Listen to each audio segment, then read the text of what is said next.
The views and content expressed on the following program are provided solely for informational and entertainment purposes. They do not constitute legal advice. A podcast is not a substitute for retaining a competent, licensed attorney to advise you on your specific legal situation. Break the business, play is work and work is play. Power into creators, have fun along the way. Break the business, doing what it takes. Celebrate success and learn from the mistakes. How's it going, everybody? Welcome to the show. It is time for Break the Business, where we empower indie creators and have some fun along the way. I'm Ryan Kairalla, and it is a pleasure to have you here this week. A fine program we have for you this evening, viewers and listeners. I am so excited to bring every little bit of it to you. We got some great legal intrigue. We got some amazing music stories this week. We have incredible guests to talk to. It's going to be an absolute party, viewers and listeners. I'm excited to bring it all to you. First, let's go ahead and bring out our co-host this week, making his debut appearance on our new home on Volume.com. Zach Sloan's here. Hey, Zach. What up, Volume? Oh, there you go. That's how you welcome yourself to the new audience.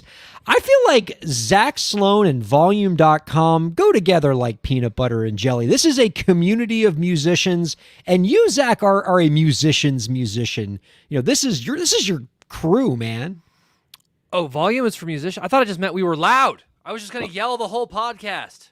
Bring They the like that. volume. Is that it? No? Yeah, just pull your faders all the way up and just be as just annoying as go. possible. That'll help. Yeah. Now, in all seriousness, I love Volume. One of my favorite podcasts, Shred with Shifty from Premier Guitar, is on here, and it just makes me happy to, when I'm looking at that, I can now see Break the Business on there too. So it's pretty dope. I'm very excited to be here. It is pretty cool to share the same live streaming real estate with Shredding with Shifty, for sure. Yep. We got to do some cross promotion on that program because I love what they do, and I feel like we'd be kindred spirits in that regard. That's very, very cool. I want to tell the viewers and listeners about our guest coming up in the second segment. We're going to be joined by country artist Rocky Lynn. A lot to like about this guest, Zach. First of all, this is going to be right after your own heart. It is no secret that Rocky Lynn, really good guitar player. Just a Rembrandt with that guitar in his hand. I mean, I just had a ball just leaving YouTube videos running of him just doing things to a guitar that like I could not even fathom as I'm like here strumming G chords over and over again. He's amazing, a great guitarist, great songwriter. And what I want to focus on with him in this interview in the second segment, Zach, is his story, because his story is just as incredible as his musicianship. He recently chronicled his story in music in his new documentary that's now out on Amazon Prime called Rocky Lynn, Where I Belong, which talks about his rise in music, as well as his story about not knowing his biological family and only recently coming to meet his own father and talking about what it was like for him being abandoned at a very young age and how that was formative for him as an artist. Really, really powerful stuff, and he's going to bring that story right to this show, give us some great advice along the way. I to say that I'm excited for this interview and what it means would require a gift for understatement. Yeah, he's an exciting dude to talk to, and I'm really looking forward to it. Country, like his sort of country and rock space that he operates in is sort of where I started and then got away from and am now sort of going back to. So it's fun to talk to people who are in that space. And plus, with my background in child advocacy, his story really strikes a chord with me too. So I can't wait to talk to him. Oh gosh, I didn't even think of that. There's a whole other element of why Zach is going to be intrigued by this guest. All right, second segment. Don't go anywhere, viewers and listeners. It's going to be pretty powerful stuff with Rocky Lynn. Should also mention, in addition to the Amazon documentary, his new album Love is out. They tied the album to the documentary, promoting those together. Pretty smart. And we're going to talk to him all about that. Before we get to that, though, Zach, we got a lot to talk about here in the first segment. I do want to quickly mention this. For a long time, Zach, I have held this ranking in my head of the most tone-deaf things of all time. And, it's a little personal ranking I have. I make the list. And for a long time, at the top of my list of the most tone-deaf things of all time was my performance in my 9th grade musical as the lead. As the lead in the Fantastics, and that was always at the top of the list of the most tone-deaf things of all time. And for a long time, Zach, I thought that nothing would ever knock me off the top of that list. I thought that, just me just warbling through the catalog of this particular musical, nothing could possibly be more tone-deaf than that. And then Apple came along this past week. So I don't know if you've seen this, Zach, but Apple somehow managed in a single 30-second ad to create a commercial that was so tone deaf that they somehow managed to alienate pretty much every single creative professional that currently lives on this planet. Just unanimous anger and hatred and vitriol towards Apple, which is crazy to me because this is a company that sort of built its brand on look at all the tools that we make that empower creators. We literally invented the podcast, right? Podcast comes from an iPod. That was the first place where people got their podcast. So like a long tradition then. And so yeah, there's the commercial. That's just dumb. And I mean, what better metaphor could you like if Apple tried, it couldn't come up with a more damning metaphor of here comes big tech to destroy everything that you love about art. We are literally destroying art to create this piece of technology. Like piano, trumpet, just like, and so yeah, as you can imagine, Zach, artists are pissed. And I mean, especially now with like AI coming out, and we're all more fearful than ever that technology is going to destroy art. And then Apple puts out a commercial of technology literally destroying art. Dude, that is so on. Okay, like I know Apple, people who say Apple is like the creator platform, I get why you say that. I also don't think it's true. Like the way Apple has exploited people and done crap like this for years. Like I have an iPhone. I'm one of the people who do use their stuff, but like I don't trust them as far as I can throw them. But apparently I can throw their iPad very far, so maybe that's a good thing. It's very flat and lightweight. It's very flat. It's probably a frisbee. But dude, like that's just like this is why diversity is important in your production process, right? Like if you have some actual artists who are sitting around and not just telling executives that they're awesome, that never happens. I will say I was primed to think this was worse than that Pepsi commercial with Caitlyn Jenner, I think, or whoever it was. I thought it was going to be worse than that. It was not. I would say on my ranking of tone deafness, this sits about number 2. Okay, so the way you have it, my 9th grade performance in the Fantastics, which has now been supplanted by this iPad commercial, but at the top of the tone deaf rankings is still that Caitlyn Jenner, Pepsi, police beating up people commercial. That's still my top because that is the most absurd thing I've ever seen. Number 2 is that one. Number 2, and I'm just doing this off the top of the dome, so I may be missing some stuff. I'd say iPad one is there, and number 3 is your performance. Yeah, that's number fair. 4 is my. I'm happy to take the bronze. Look, I'm still on the podium. Look, I'm in my number 4 is my performance in 3rd grade as Johnny Appleseed. Okay, I'm gonna say it. I was tone deaf in 3rd grade, so there we go.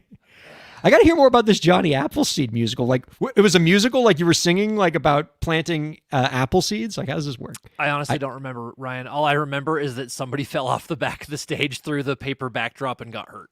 That's all I remember. Fantastic. And I was the lead. That tells you how bad it was. Here's what's funny to me, among the many things that are funny to me about this horrific ad. And you're absolutely right when you say that had they just brought in a single creative professional at some point in the conception of this ad, this ad would have never happened. Yeah, like just some diverse voice to be like, guys, don't you realize what we're doing here is really stupid? And apparently that never happened. But what's funny to me about this is that this whole discourse around this commercial shows the speed at which discourse happens now. Because this commercial came out on Tuesday, May 7th. It is now Thursday, May 9th. And in less than 48 hours, the discourse got so toxic around this commercial that Apple has already put out an apology. You know what? And thank God we have spaces where people can communicate freely and openly on the internet so this discourse can happen. And it would be terrible if those spaces got taken away. You know what I'm saying, Ryan? All right. Oh yeah, I think I know what you're saying here.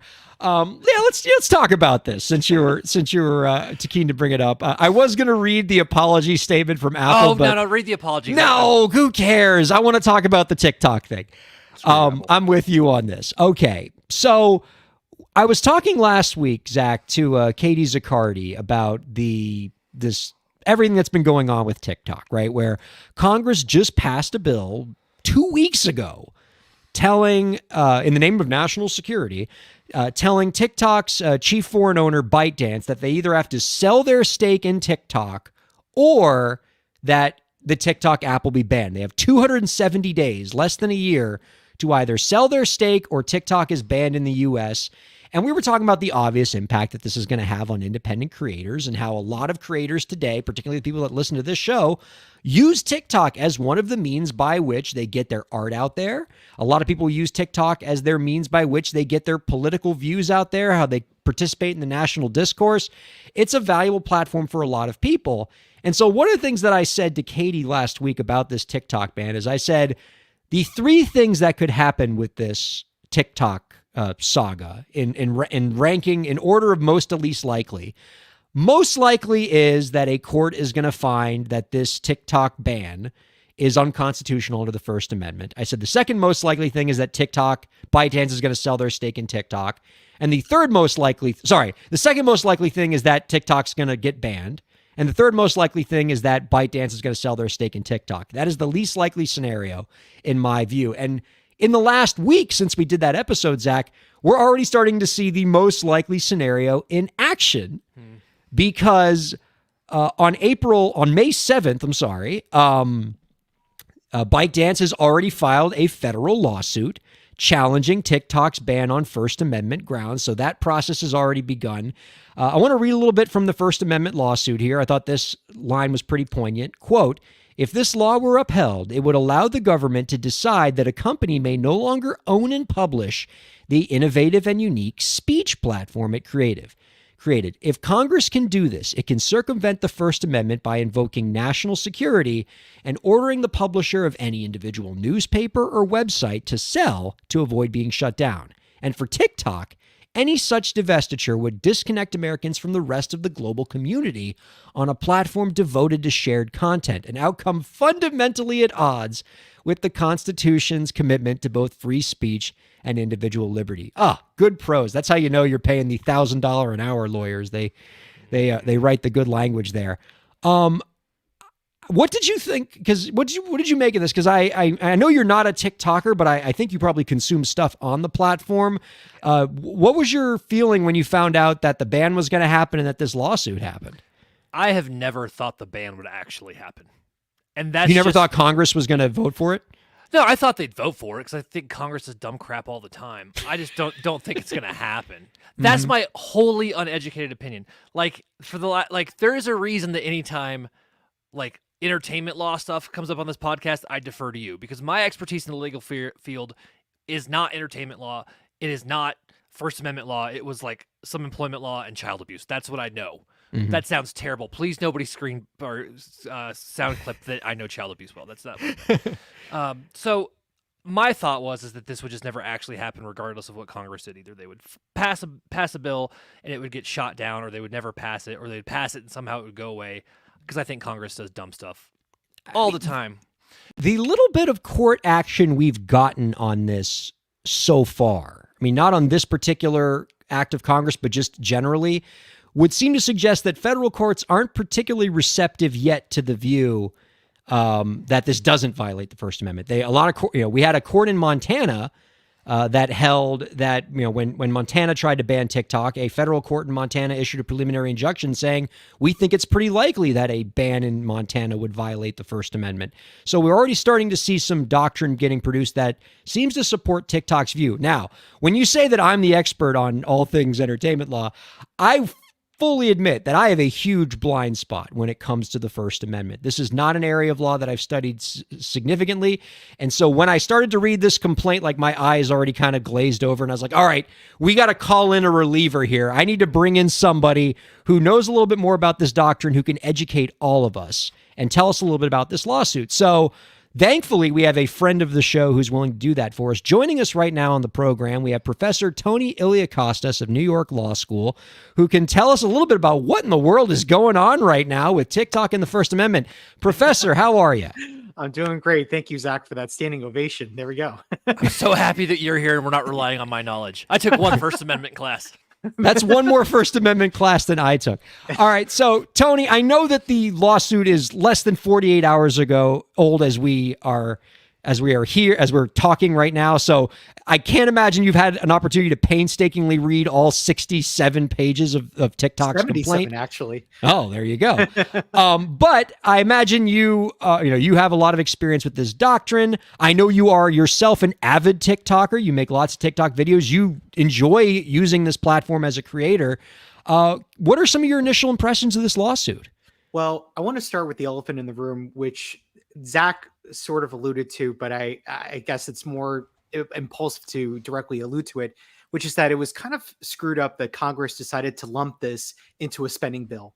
And I think that that's what makes this so much more problematic. Here's a spending bill that was going to lay out what was going to be the money spent for Ukraine, what's going to be spent on other places overseas. And, oh, by the way, here's a TikTok ban bill to go to the White House. I mean, it almost felt like, a gun to the head. And I just think that it was a very ill informed move by Congress to lump it all together in that way. Now, that said, I share the exact same sentiment as you, Ryan. From the get-go, even when they were having congressional hearings, I knew that this was going to be a problem because this is in every sense of the word, an incredible impediment on the First Amendment right of free speech. To ban TikTok, for government, more specifically, to ban a forum where everyone can have a view, whether it's right or wrong, whether it's opinionated or fact-based, whatever it is, to have a platform completely censored by government, to me, feels very wrong. And I think that, and obviously, well, I'm sure we'll talk about it, but I think the main question that should come up is, when does the First Amendment and free speech get trumped by national security interests and protecting the country, essentially? Yeah, that to me, that's the compelling factor, right? The First Amendment, though a very broad right, is not absolute, and at least theoretically, there are some overwhelming government interests that could, potentially curtail that right. No right is unlimited. And I remember when Congressman Jeff Jackson was talking about this bill. Congressman Jackson, the most, frequent TikToker of the U.S. House of Representatives, has a very large TikTok following and took a lot of flack when he voted for this TikTok ban. A lot of TikTokers were like, what are you doing, man? You're the TikTok congressman. And what he said in one of his videos kind of explaining his vote was, guys, if you could see what I've seen, if you can read the reports that I've read about what ByteDance's entanglements are with the Chinese Communist Party, you would have voted for this ban too. And so on one hand, I guess I'm sympathetic to the national security implications of all of this. But at the same time, this is, one of our most fundamental freedoms. I mean, how doctrinally does the law balance those two interests? How overwhelming does a national security interest have to be to trump the First Amendment? That's a great question. And I think, unfortunately, this is a case of first impression that we have not seen, certainly at the Supreme Court level. We have seen at the Supreme Court level, certainly challenges to federal law that was put in place and how that federal law was too broad to, basically impede on certain aspects of the First Amendment. Two cases that come to mind are actually they're obscenity-oriented cases, but I think that they're really worthy of being talked about. And they were both Ashcroft cases. One was Ashcroft versus ACLU, and the other one was Ashcroft versus Free Speech Coalition.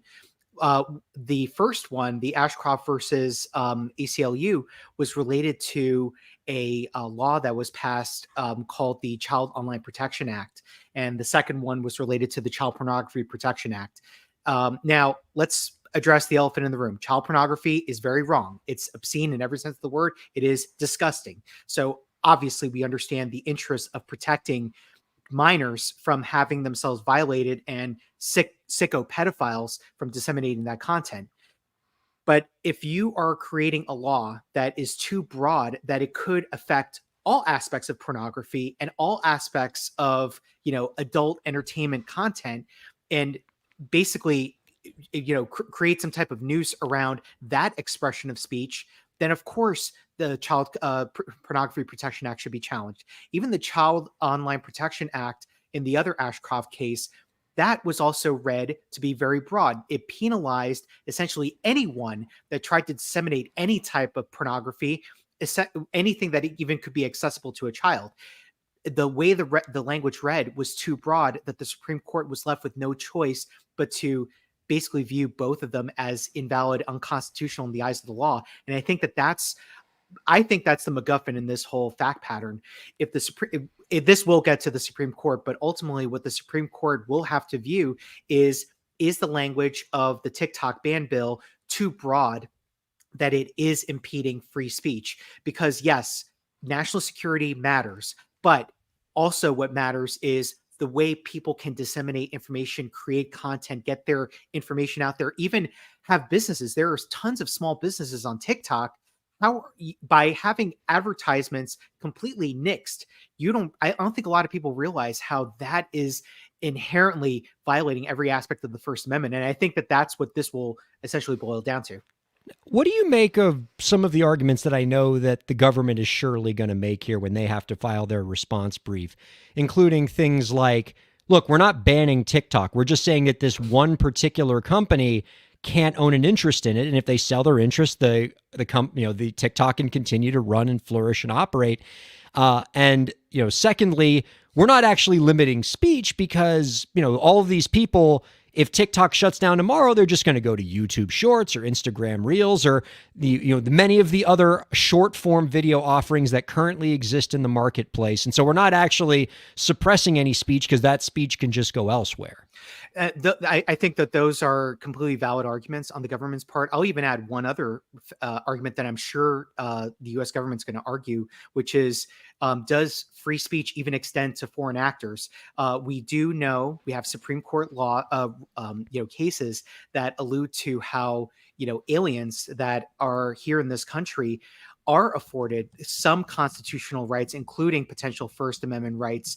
I believe that's the U.S. versus Urquides case, if I'm not mistaken. This is an icon that's a very important case that lays out that it extends. The First Amendment could extend to individual foreign persons, but we don't know again about how it would extend potentially to an actual foreign corporation.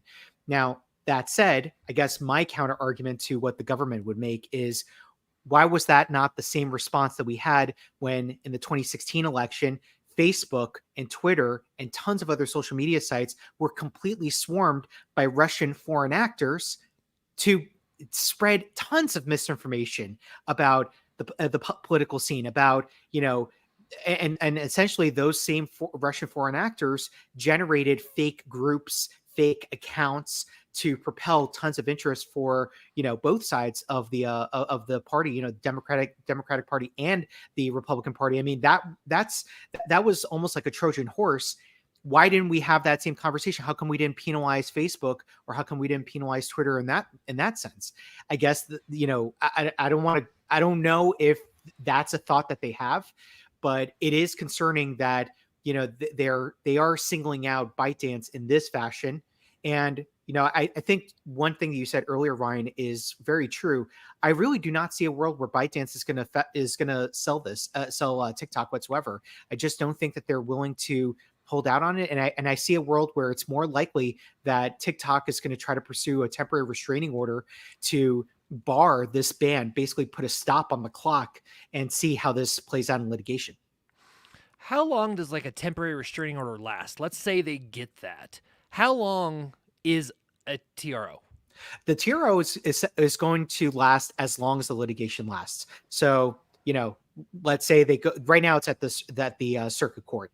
So it'll go to the Court of Appeals, and then ultimately it would go to the Supreme Court. It's hard to say. I mean, oddly, I think this could be a fairly fast case. I could see this playing out maybe in a year and a half by the time it gets to the Supreme Court. And it's really a matter of how quickly and efficiently can this be adjudicated in a court of law at the lower federal level before it gets up to the Supreme Court. So I would say probably that TRO is really just going to be contingent on how long that case timeline is going to last. And so as I'm thinking about this, first of all, I think there's an obvious thing we've all missed. This lawsuit was filed on Tuesday. The Apple commercial we just watched came out on Tuesday. Tony, what's the connection and how does this hurt TikTok? Oh, this feels like a Pepe Sylvia conspiracy from. I didn't pull out the whiteboard here. Okay, I just feel like Tying bits of red string together. I listen. Let's just say it like it is. It might be a very tone deaf move by Apple. Oh, there we go. Oh my gosh, that's funny. Man, I wish that I wish that this wouldn't. These things wouldn't pan out in this fashion. What bothers me the most about this, and we were talking about this before the show, and one of our viewers and listeners kind of called me out on this a little bit last week, is they thought it was really weird that I was coming on the show caping up so hard for TikTok when I've spent episode after episode criticizing TikTok for a lot of its practices toward indie creators. I mean, we did a story a few months ago talking about how artists on TikTok get about 10 cents per 1,000 views, which is about 400 times less than Spotify pays per 1,000 streams, and is, 200 times or so less, 40 times less than what people get on Spotify, and 200 times less than what a podcaster gets per 1,000 listeners on most CPM advertising. So this is not a platform that's particularly sympathetic to indie creators. And it pains me that I have to fight for it when it's not the most sympathetic client. And I will say this: the UMG, the removal of UMG music probably was the best thing for indie creators, because now they really had a true spotlight to shine. But you're right. I think no social media platform is perfect, and certainly TikTok has a lot of its flaws. But it does not dismiss the root issue that it is a platform truly for everyone. You can use it as a platform to do covers. You can use it as a platform to lip sync. You could do quirky dances, whatever floats your boat. That's the beauty of TikTok. That's the beauty of content creation, that everyone can contribute to the world dialogue, that we could all provide something of value or of entertainment, for entertainment purposes to a wide mass of people. And I think that, TikTok is what makes TikTok so unique is that it has, I think, Snapchat probably did it first, but I think TikTok perfected the short form video space. It really did a good job and an efficient job of allowing people to, in 5, 10, 15 seconds, however long, be able to get their message out there and really, drive mass interest. I mean, one of my most viral videos, it's only a minute long, but it's it's a video of me at graduation last year. I attended New York Law School's graduation, and it was recording from the at Lincoln Center, and I pulled it from YouTube, and the camera is slowly panning, and you see old professor, and then you see me, and I go like this, like the little regal royal wave.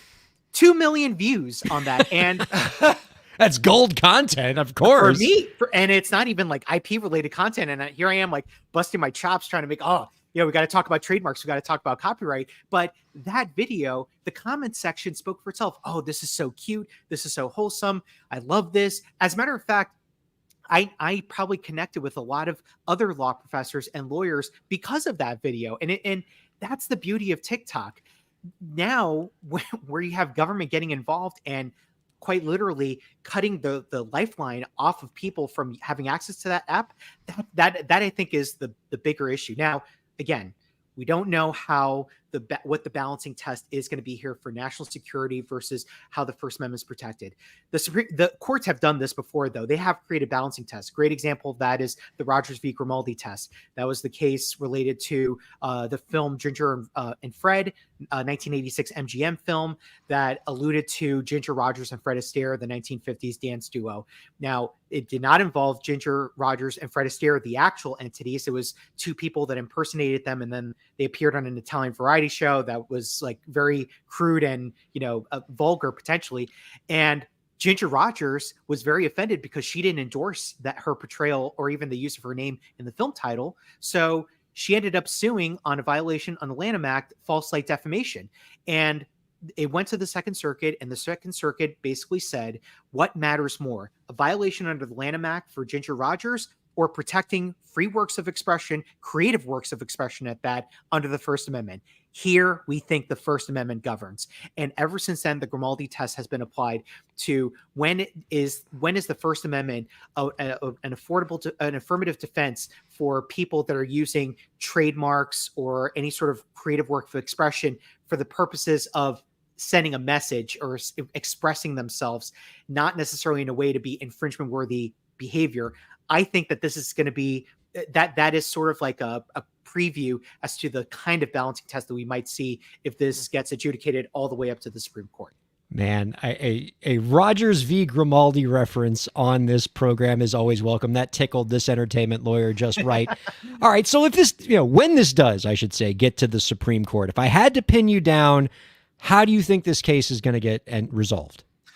Unfortunately, this is a conservative-leaning court. So I'm probably going to say that it's potentially going to be a much more even split than we think it is. But I do think that it might be a 5-4 split in favor of TikTok. It's that I think the only thing that is giving me a little bit of pause is that the conservatives tend to lean more in favor of being pro-America. And, I think that we're dealing with, foreign actors here, and they're probably going to see that as the bait right there, that should be protected. The U.S. interests should be protected here. And they'll probably view TikTok they could potentially view TikTok as a national security interest. But I'm holding out hope, if a lot of the judges are textualists, so they should read the First Amendment through the lens of, how it is interpreted. They may apply a strict scrutiny standard where they're even looking at the TikTok ban bill to see what is the government interest that is trying to be protected. I mean, it's a lot is at stake here, but I'm holding out hope that the First Amendment wins again. I think we're going to see some pretty wacky political alliances forming on that court if this case makes it to SCOTUS.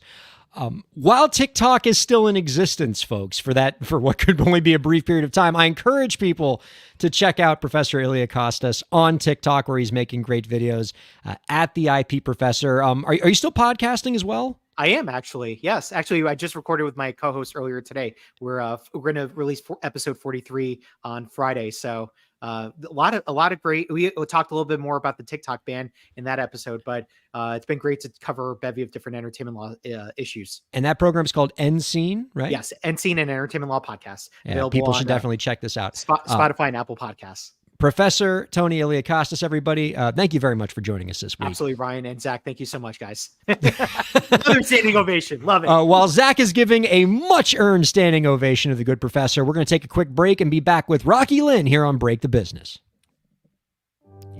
Break the Business is presented in cooperation with Ryan Kairalla, PA. Ryan Kairalla, PA is a law firm providing transactional entertainment legal services, including contracts, business formation, commercial law, copyright, trademark, and more. Ryan Kairalla, PA, Miami, Florida. rkpalaw.com.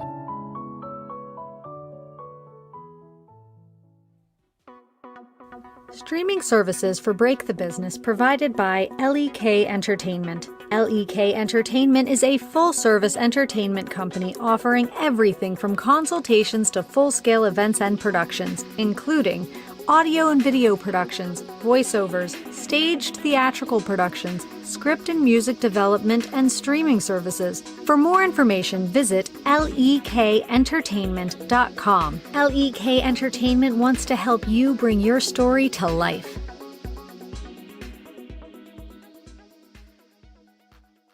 Thanks for supporting Break the Business. If you have a question or topic that you want us to discuss, email us at breakthebusiness@gmail.com.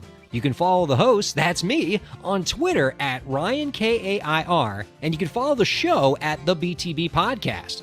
Be sure to subscribe to the show on Twitch, YouTube, and Facebook, and on all major podcast platforms. And now, let's get back to the show. Welcome back to Break the Business, everybody. Ryan Kairalla here with Zach Sloan. Zach, I tend to have a pretty negative impression of law professors. Most of the law professors who've come through my life have usually left me feeling like sad and inferior and a whole lot of other negative emotions. But I will say here on Break the Business, the law professors that come our way on this program always leave me feeling good and informed. We get the cool law professors here, whether it's Professor Ilya Costas, who joined us in the previous segment, or Professor Alan Jenkins from Harvard Law School, who's come here a couple times. We love the Break the Business law profs for sure. So I'm just waiting for BTB to start its own law school, and I think that's next on. We've got volume.com. Now it's time for BTB School of Law. Let's do it. Oh, yeah. They'll take one look at my law school transcripts and say, that's a guy who should definitely be starting a law school. Yes. I love the confidence. Well, Zach, we got a guest here. This is going to be a blast. Let's go ahead and bring him out. Actually, before we bring him out, I should mention we're thankful to all the people who are checking us out, whether it's on all major podcast platforms, all major on live streaming platforms, including our new home at volume.com, as well as SiriusXM 145. Wherever you're checking us out, we're so glad that you are. And we got a little bit of guest music. Let's bring out our guest this week.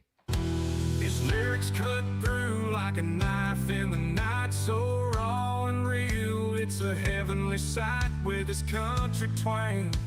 He's telling stories untold. Rocky Lynn's gonna grab your soul and never let go. Breaking free, Rocky's on the scene. Our guest this week is an acclaimed country artist who is the subject of the new documentary, Rocky Lynn, Where I Belong, which chronicles his rise in music while also telling the story of his reunion with his long-lost biological family. The documentary premiered on Amazon Prime on April 26 and is tied to the release of his latest album, Love. You can find out more about our guest's work by visiting www.rockylynn.com. We are thrilled to welcome Rocky Lynn on to Break the Business. Hello, Rocky. Hi, Ryan. Thank you for having me on your show, and congratulations on volume. That's a big news. We're super happy to hear that, man. Oh, that means a lot coming from you, sir. We're absolutely giddy about it. We really love the community there. A lot of fantastic musicians and music lovers. I got to say, we feel right at home. Is that you singing? And who wrote that song, man? That was nice. That's better than me. That's good, man. Oh, now that's not true at all. But we do have little intro songs for all of our guests these days that we're bringing in, and so I'm glad you enjoyed it. I loved it. I thought it was great. Bless you. So one of the things that we were talking about, Rocky, before you came in at the top of the show was how we thought it was just from a marketing standpoint, really cool and smart marketing to tie the release of your new album with also the release of this documentary. We thought it was just really smart, a really cool way to get your latest album out there. What inspired you to want to release these two projects together? Well, I'm glad you thought it was smart, Ryan. That gives me at least one person that's thinking around here. That's good. It was time for us to do our new record, and I wanted to take a different approach to this record. We're fortunate enough to be here in North Carolina, and we have our own recording studio. So we weren't behind the clock, so to speak. We weren't paying by the hour, and we didn't have to worry about getting out so some other band could get in. So we were able to take our time and make this record. And we wanted to make this record more about even though I'm a country singer, and our little bit of success we had is on country radio has been, where it's a 3-minute song or a 4-minute song, but then you'd come see us live, and live we try to emulate some of the bands that we love, like Pink Floyd and the Grateful Dead and Dream Theater and Merle Haggard, where it's kind of like a jam session in a way. And we had never really recorded those songs like that. So normally what happens when I do a record is I'll write a song, and then I'll make a chart, like a Nashville number chart, and then I'll even do a little demo of me playing drums and bass, and then I'll give it to the band, and they'll learn parts and come in and make a better recording of the demo that I did. But on this one, we wanted that live sort of feel to it. So what happened is we'd have dinner here at the studio, and we'd talk about the song, and then I would just play it on the guitar or on the piano, depending on what I wrote it on. And we would sit out in the front of the studio until we had it. No charts, nobody reading anything, no drum line from Rocky, no bass line from Rocky, just everybody finding their way. And we felt really comfortable with it, which could take, it could take a couple hours. It could take a couple rehearsals even. And then we'd go back there in the tracking room and we'd cut it. And what the album is the best of those cuts. There's not a lot of fixing or trickery. And that's what I love about the movie. At the same time that we were doing this movie, so I was writing songs that relate to the topic about the movie, but at the same time we were doing that, we were making this record and we wanted it to be live. So in the movie, other than when they show Lipstick and Do We Still, which are the big videos we had on Universal, all the other music, including every time you see the band playing, is truly live. It's 100% us playing live without being fixed or tagged or tuned or any of that kind of stuff, which is interesting when I watched the movie for the first time, because we don't really play to a click or anything. We do when we record, but when we play live, we're just playing. And one of the songs, Love You Now, is about 4 or 5 clicks faster than the actual record. And we didn't notice it when we were doing the recording for the movie. And it reminded me of the first time I ever heard the Hotter Than Hell album by Kiss, the actual record. My first record I ever owned, one of the 2 first records I ever owned, was Kiss Alive. And they're playing everything about 15 clicks faster than the record. So when I got the Hotter Than Hell record and I heard those songs, I said, well, gosh, those are ballads. That's not even the tempo they're supposed to be. And I hope people don't say that when they get my album, our new album, and say, gosh, that song's way faster in the movie, because in fact, it is way faster in the movie. Wow. I think people need to experience both versions though, to kind of get the full vibe. Rocky, the notion of rock artists or country artists coming from humble beginnings is almost a cliche at this point. I feel like 2 out of every 3 stories are that kind of, coming from hard scrabble upbringing. But your story in particular seems to just really exemplify that in a way that I think other stories don't. I mean, and forgive me if, some of my description of your life is difficult to hear or anything like that. I want to be gentle about this, but you started your life, left at the door of an orphanage in a small town in North Carolina. Starting from there, getting to where you are now is incredible to me. Can you talk about those beginnings and how they shaped who you are right now as a musician and as a person, frankly? Well, Ryan, I love that we're gonna talk about this and be open about it, because for so many years I was not. I spent the first 30 years of my life either avoiding the subject of where are you from, where did you grow up, who were your parents, or quite frankly, lying about it, because I didn't want people to feel sorry for me. I didn't feel like I'm a veteran. I've been in the military. I'd been deployed in service of our country. The last thing I wanted was for people to feel sorry for me. But the more I got to, especially when we started making this movie, it became clear to me that, who I am is enough. And the things that you go through are what make you who you are. So I was abandoned as an infant, and I was left in front of the doorstep of the Barium Springs Home for Children. And that's where I spent the first part of my childhood. As a young boy, around 4 or 5 years old, I was adopted by an older couple, wonderful, wonderful mother and father, who were they were struggling as well. My dad, he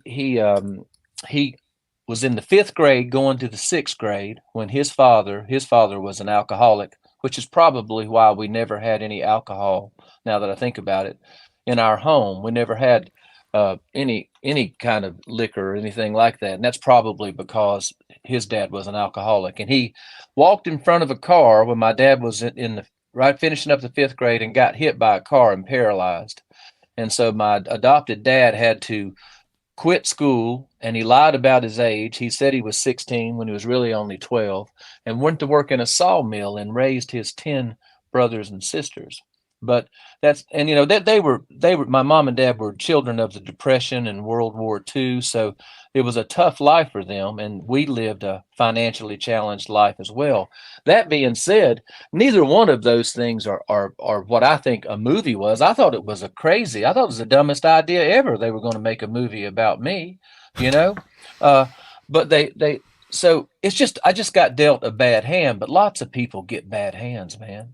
And for me, growing up on that dirt road in North Carolina, my only option was to join the United States Army and see if I could find my way to California so I could be Eddie Van Halen. That was my plan in its entirety. That was the whole plan.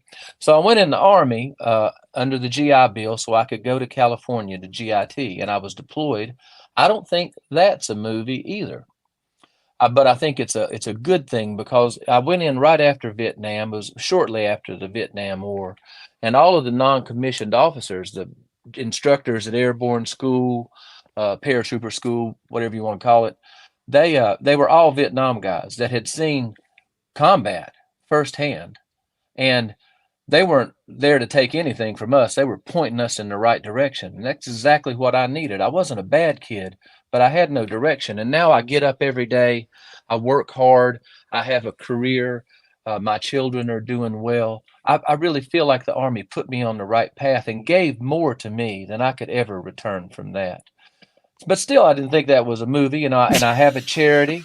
I have this charity that I started 20 years ago. And what we do is go visit families who have lost loved ones since 9/11 in service of our country. We've stood in over 500 yards, right where they learned to play ball, right where they got their first dog, right where they left for the prom. And we say to that family, we stand in their yard and we say, we're going to remember. We're going to remember your sacrifice, because it's Memorial Day every day at that family's house, Ryan. Every day is Memorial Day when your child or your husband or your son has been lost in service of our country. But that's probably not a movie either. That's just, and because of that charity, we've raised over almost $1.5 million and helped send 123 children to college. But all of the things, Zach, that Rocky says would not be a movie are 1,000 times cooler than anything I've ever done in my life. He just pitched a trilogy. That's not true. I never went to NYU, and I'm not an attorney. Oh, what the hell is that compared to what you've done? Come on. Oh, you know that's true. I mean, geez. But then, Brian, they found my father. They found my real biological father. He was 84 years old and still alive. And they didn't know. He didn't know that I was born. He never knew that I existed, didn't know anything about me. Guess what he did? He was a paratrooper in the 82nd Airborne, the same unit that I was in. What? He was a guitar player in a country band his whole life, and he rode a motorcycle. I didn't tell you my charity's a motorcycle charity. I'm a biker. And so we were just alike. And so I met him at a restaurant outside of Wilkesboro, North Carolina, where he lives. And he was nervous to meet me because he didn't really believe in DNA. He's a Korean War veteran. Similar to my adopted dad. He joined the Army at 15, lied about his age, and ended up in the Korean War. But he was nervous to meet me because he was nervous about DNA.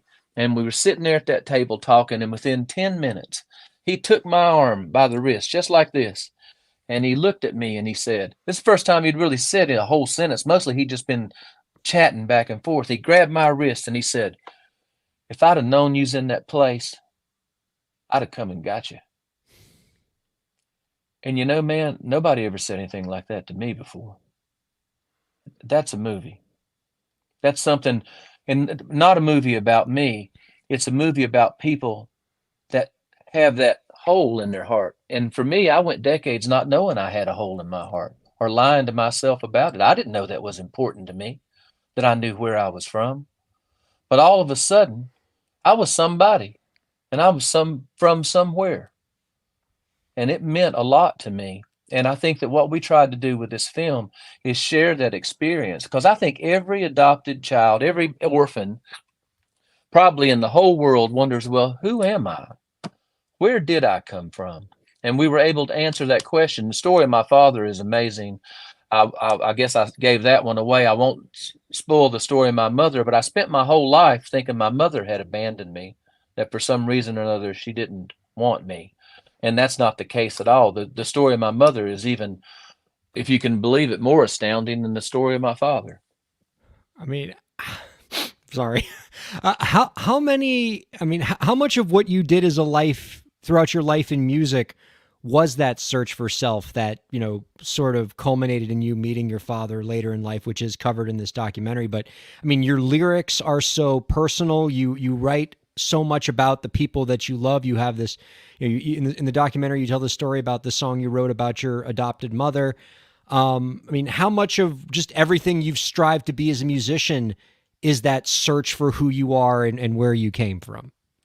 Well, at 4 years old, they used to come into the laundry room at the orphanage, and they would entertain us. Sometimes people would read a book, and this one man, his name was Niley, he brought a guitar, and he played "I'm Going to Alabama" with a banjo on my knee. Well, man, that hit me like a bolt of lightning. He could have been playing Beethoven's Fifth or a Handel piece. It wouldn't. I mean, it just. As soon as I saw him play, I knew that for the rest of my life I was going to try to learn how to play that guitar. And I'm 143 years old now, and I'm still trying to learn how to play that thing.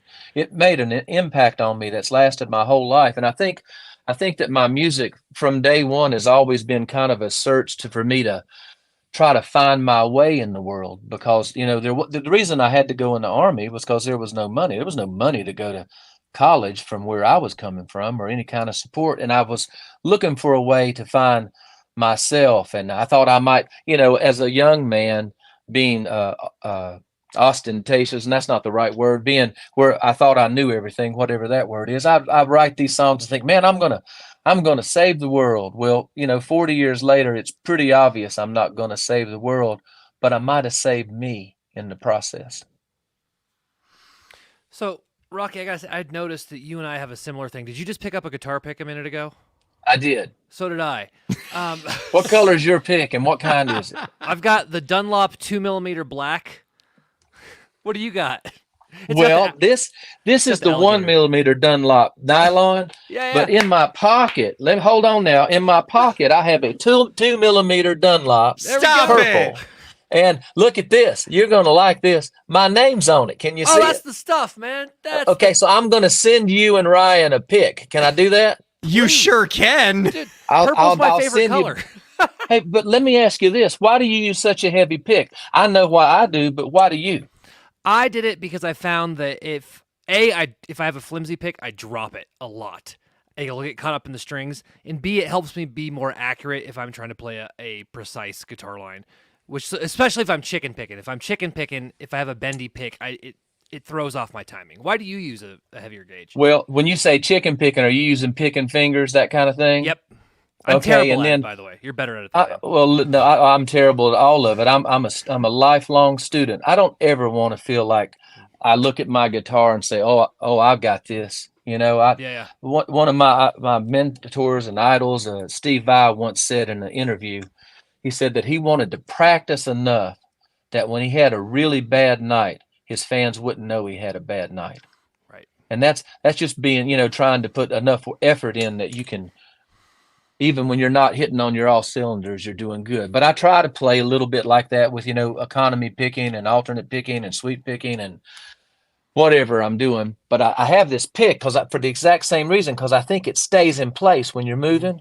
And what I do when I do the chicken picking is I'll see where I've got it there, and I'll be playing, so I can play with my fingers like a classical style here. And then now I've got the pick again, and I'm playing with the pick, and I'm back to without the pick. You see that? Yeah. It's kind of like a little magic trick. I might have come up with that, but I don't know. I think it's cool. You can steal it if you want to. Well, and holding it, so for those you can't see, he's putting it like in the knuckle of his second finger, of his middle finger. And I've seen the guitar players who put it in between, like their middle two fingers. Yeah, but then you can't move your other two fingers. You can't move the ones between it. That is, I'm gonna work on that, because I switch between fingers, pick, and then chicken pick with the fingers and pick a lot. So I'm gonna practice that. How often do you drop your pick doing that now? Are you pretty fluid? I very seldom drop it, but I have an extra one in my pocket just in case I do. That's what I do. See, Did you really ask Rocky Lynn if he drops his guitar pick? listen. I saw Slash do it once, so I'm open to the idea that anybody can drop a pick. You absolutely, man. There's gravity in this world, and we can use it if we drop one. So I gotta ask this, because as I was listening to your music, one thing, the avant-garde nature really comes out, but you hear a lot. There are a million amazing country players, but you don't hear a lot of country players say, yeah, I was mentored by Steve Vai. That is pretty crazy. How did you get to become mentored by Steve Vai? That's guitar royalty. Well, I grew up on a dirt road in North Carolina in an orphanage, what we talked about. So my grasp of big cities, and the only thing I saw before I moved to Hollywood, California, was the Army, and which was a Fort Bragg, and my little dirt road. So my plan in its total was to go to California, and I figured somebody would discover me within minutes of getting there, and I'd be Eddie Van Halen. That's how I thought it was going to go down. So when I moved there, I went to this guitar school called GIT, and at some point, Steve Vai and Billy Sheehan both came to that school, and you could sign up for I think it was 5 minutes, a 5-minute private lesson. And it wasn't really a private lesson. You just got to sit and talk with them. And I got to sit in a room during that time of my life, once with Billy Sheehan and once with Steve. And Mr. Vai, he was nothing but encouraging and kind. And you could probably tell I was probably like Jethro Bodine or something. I was so country being in that area, but his professional demeanor and his kindness struck me to my core. And when I say mentor, I don't mean to imply that I'm his friend or anything. I'm not. Right. I'm just a really big fan. And I was nice enough and lucky enough that one day he said a few words to me, but they all were very helpful to me. That is incredible, because that comes out in your playing. You have we're getting nerdy here, Ryan, but you have a very great. Oh no, we crossed the nerd Rubicon when you all did 20 minutes of guitar pick talk. Dude. No more. We're in it now. You know what? Fine. You know what? Fine. I was just gonna say your legato technique is really impressive, and I thoroughly enjoy it. Okay. Thank you, man. I'm gonna have to work on it before I see you, though. I'll try to come up a step or two if I can. I think guitar playing is like riding a motorcycle. How so? You don't ever. If the first day that you pick up that motorcycle key and you think, "Oh, I got this. I know how to ride this motorcycle," that's the day you should probably hang that key up and not get on that motorcycle again. Because you always have to be 100% there and prepared and do your safety checks, because especially with this distracted driving world that we live in now, you got to be careful. And it's the same with guitar. I don't ever want to look at the guitar and think, oh, I think I know what I'm doing. I want to be someone who to the very last day is trying to learn how to get a little bit better at it if I can. Very nice. Check out our guest's new documentary, Rocky Lynn, Where I Belong, on Amazon Prime, and check out our guest's new album, Love. You can find out more about our guest's work by visiting rockylynn.com. Rocky, this has been awesome, and please understand, I loved every second of the guitar pick talk. Let me just be clear on that. Before we let you go, sir, one last question for you. Do you have any last tips for the indie creators out there to help them move their careers forward? Yeah, man. Ryan, I think I do. I do this little talk because one of the things I've learned when I moved back here to North Carolina and I got my studio here, I started working with a lot of the young people around here. There's a lot of talent here, a lot of super talented, wonderful people. And over these decades, we've hit a bunch of potholes in the road that might have slowed us down. And I think it's our responsibility, if we've been in the game long enough, to kind of steer people in that direction where they can miss those potholes. And so I have this little talk I do that is 5 things that will make you successful in the music business, and 1 thing that will absolutely positively ensure that you fail. And the 5 things that make that work is, 1, you need to play your own music.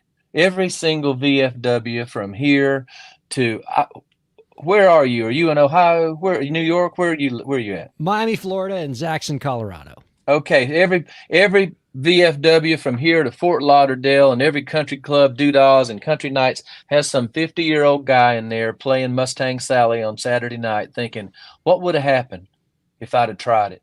What would happen if I'd have went after trying to do my music? So always play your own music, write your own music. And 2, wrap your arms around every single person that listens to your music or comes to see you play. In the old days, when I started, I did it with postcards. I would have a yellow pad and a pen, and I'd go in these honky tonks, and on the break, I'd go around each table and try to get people's addresses. And when I'd come back to that honky tonk the next year, I'd send them a postcard that said, hey, remember me? I'm that tall, goofy guy.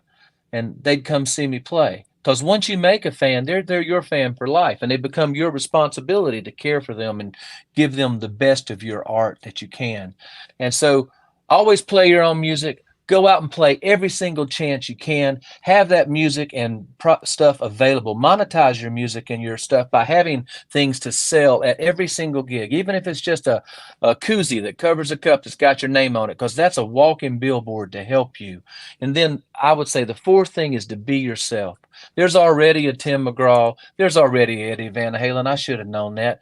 And whoever you are is enough. Just be yourself. Because if Todd Rundgren once said, if you're willing to push anything, you can find your tribe. And there's everything that means something to us and to me and to you in our heart. There's millions of other people that feel the exact same way. And my 5th thing that will make you successful, and I am a person sitting here who has done something for free, or done something for a living that I would have gladly done for free my whole life, is don't paint yourself in a corner. Because if I'd have moved to California and said, I'm going to be a rock and roll guitar player, I auditioned, you wouldn't believe the amount of rock bands that I auditioned for. The very last one I got, that right before I left and moved to Nashville, I auditioned for this band. It started out at the Hollywood Bowl, where they were just looking for people that looked a certain way. And it got down to me and one other fella, and we were playing for the management and the team, and the whole band was there, not the singer, but everybody else. And the other guy it was me and one other fella, and he showed up drunk. And I thought, I'm going to get this one. All these ones I hadn't get, I'm going to get this gig. Well, I didn't get it. I realized later, I didn't drink, I didn't smoke, I wasn't one of those people. I wouldn't have been any fun to hang out with. My lifestyle did not fit what that music was. So if I'd have stayed saying, if I'm not going to be Eddie Van Halen, I'm not going to make it, I would have never found this world that I did. And when I moved to Nashville, if I'd have said, I must be Tim McGraw or I won't make it, fine. If a door opens, don't stand in a corner. Back up a little bit and look and see what opens. And if a gig opens where you can go help somebody else, but you're still moving your product forward, then that's the right way to do it. And you take every opportunity that comes and don't be afraid of it. And the one thing that will guarantee that you fail in this business, and every time I say that, people raise their hands and they go, oh, it's if you get on drugs or if you, whatever they say, but that's not it. The one thing that you should never, ever do, no matter what, is never, ever, ever quit. Believe in yourself and believe that you can do it, and stay true to it, and don't ever give up, because there's a chance that it can happen, and there's a chance you can make it. Don't quit 5 minutes before your miracle. Nailing the dismount, Rocky Lynn. Rocky, thank you so much for joining us. Please don't be a stranger, okay? We want you to come on more often. We need to hear more of these stories. I feel like we've just scratched the surface of all things that make you amazing. So let's have you come back on real soon, okay? I'll be right here anytime. Thank you so much. Fabulous. Our thanks to Rocky Lynn, to Professor Tony Iliakostas, thanks to you, Zach Sloan, and producer Lauren, and thanks to all of you viewers and listeners for checking out Break the Business. We'll see you next week. Break